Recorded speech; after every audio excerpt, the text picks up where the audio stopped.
Praga, un mundo de historias cotidianas. Una selección de las mejores entrevistas emitidas en Radio Praga Internacional los últimos años. Hola amigos, ¿qué tal? Bienvenidos a una nueva emisión del podcast Praga, un mundo de historias cotidianas. Y en el día de hoy nos vamos a visitar uno de los lugares más emblemáticos de Praga, el Puente de Carlos, pero sin embargo un sitio muy desconocido y hasta oculto.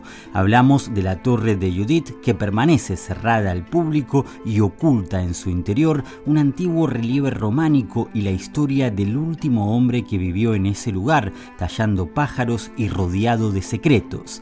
Descubrí en este nuevo episodio del podcast uno de los rincones más fascinantes de la capital checa.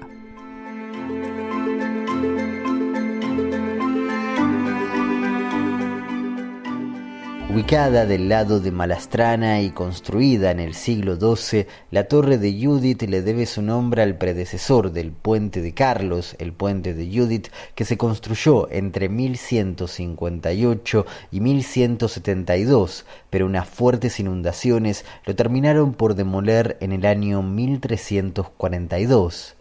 A diferencia de las otras torres, la de Judith no está abierta al público y eso la vuelve aún más enigmática.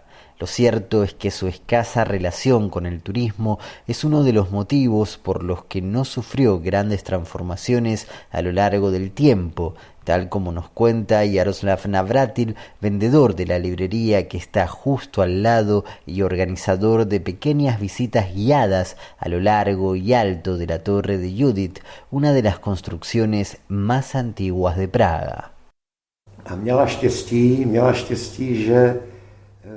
Esta torre tuvo la suerte de no haber atravesado ninguna modificación en beneficio del turismo.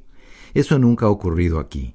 No se registraron nunca reformas dramáticas. Por el contrario, cada vez que cambiaba el uso que se hacía de la torre, pasaba como en nuestra propia casa. Es decir, voy a realizar algunas modificaciones para poder estar allí, pero de tal modo que me cueste el menor dinero posible.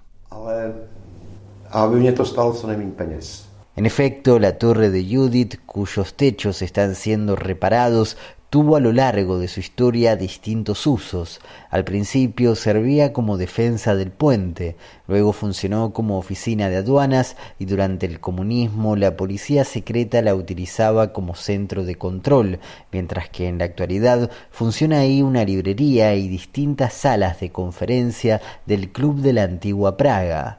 En su momento hubo también un edificio de viviendas y agrega Navratil que el último de sus habitantes vivió hasta junio del año 2010, cuando murió a los 89 años de edad.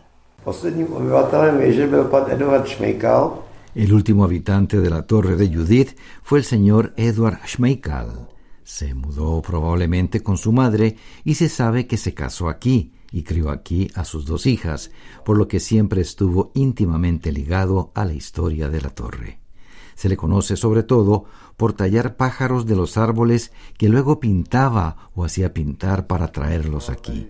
También era coleccionista de grabados, tenía una gran colección de grabados, de los que solo quedan algunos porque su hija se los regaló a sus amigos. Los pájaros sí se conservan y en el año 2012 fueron expuestos en el Museo de Rostoki. Mucho antes de que ese curioso tallador de pájaros llegara a la Torre de Judith, los inquilinos de ese lugar privilegiado del que en la actualidad pueden disfrutarse unas estupendas vistas de Praga, lograron que el dueño les construyera un baño. Casualmente fue esa misma obra la que los llevó a descubrir nada menos que un relieve románico que hoy es propiedad de la Galería de Arte de la ciudad de Praga. El relieve estuvo tapiado hasta el año 1887 o 1889, cuando los residentes de la torre, que tenía 6 apartamentos, ganaron la batalla por realizar un retrete. Así que al entonces propietario de la torre se le ocurrió excavar una parte de la pared para perforar una tubería y poner allí un inodoro. Pero para su sorpresa, al tirar abajo la pared, descubrieron el relieve.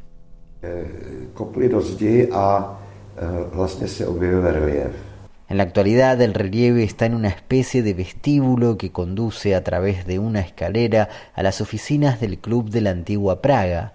Separado del exterior por un grueso vidrio, si bien está bastante deteriorado por el paso de los años, aún puede apreciarse perfectamente. Y aunque el baño que propició el descubrimiento ya no existe, lo cierto es que durante mucho tiempo quienes lo utilizaban podían llegar a disfrutar de una pieza única, aun cuando no todos estuvieran en condiciones de apreciarla.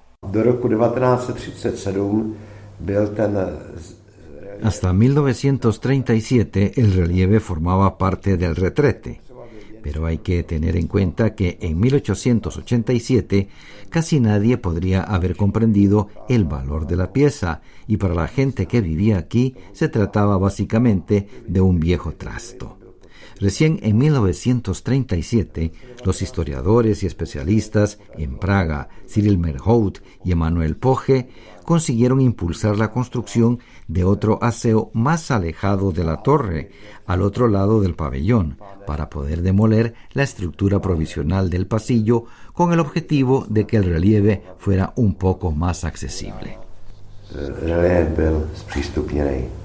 Acerca de la historia del relieve en sí, Navrátil asegura que nadie sabe a ciencia cierta quién lo hizo, qué significa ni cómo llegó hasta ese lugar, aunque varios coinciden en que la obra se encontraba originalmente en otro sitio, quizás más visible, aunque tampoco se sabe bien dónde.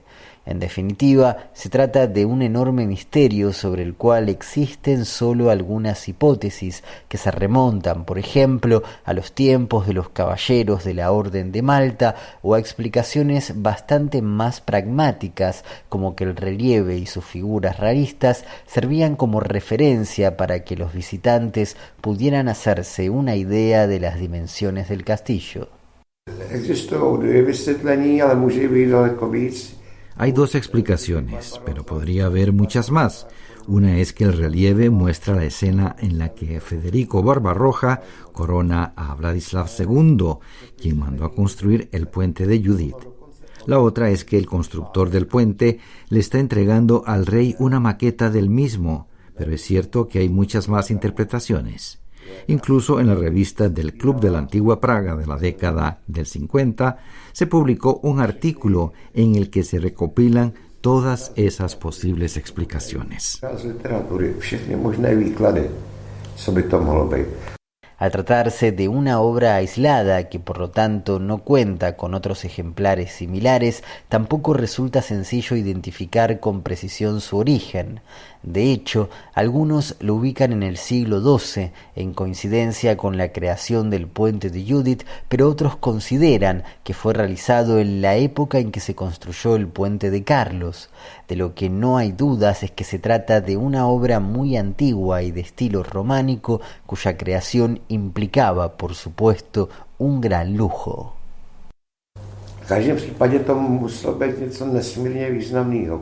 En cualquier caso, debe haber sido algo extremadamente significativo porque era un relieve policromado, coloreado. Hay incluso rastros de colorante rojo y azul que, si bien eran extremadamente caros, en ese momento se utilizaban en algunos casos. Lo cierto es que es difícil, realmente difícil, saber algo más acerca de cómo el relieve llegó hasta aquí y quién lo hizo. Lo interesante es que, pese a estar plagado de múltiples misterios y ser objeto de varias investigaciones que incluso hoy los especialistas intentan esclarecer, el bajo relieve que esconde la torre de Judith constituye una obra cumbre de la historia escultórica checa.